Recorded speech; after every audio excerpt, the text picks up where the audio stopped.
Example 1 is a stiff 100mm pipeline, stiff being a material like mild steel. Note that the initial flow velocity, just going over into results, is 7 litres a second, which translates to a velocity of 1.1 meters per second.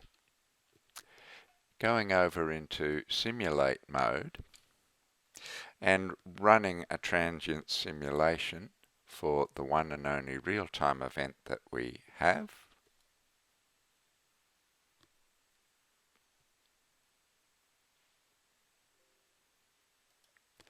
And bringing up the animated grade line. Let's pause to be clear about what is shown here in an animated long section. Down the bottom in green is the ground profile, with its top representing the pipe obvert level, and also showing the water's vapor pressure level.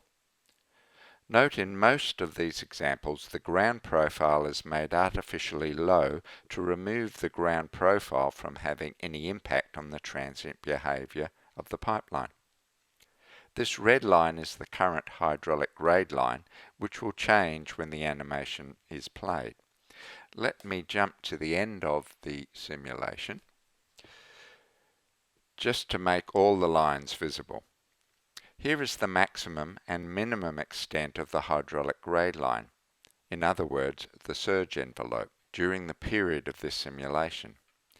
Up here are similar lines showing the water velocity along the length of the pipeline. The red line is the current velocity profile. The blue lines are the maximum and minimum envelope of velocity experienced during the simulation.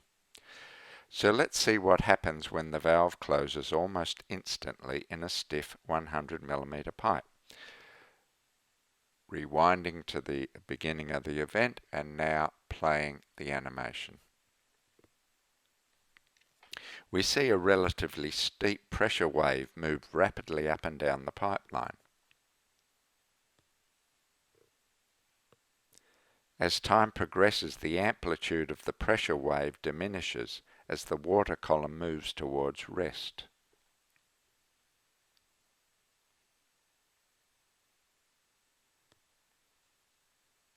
Note that in a stiff 100mm pipe, this valve closure event created a surge amplitude of about 285 meters.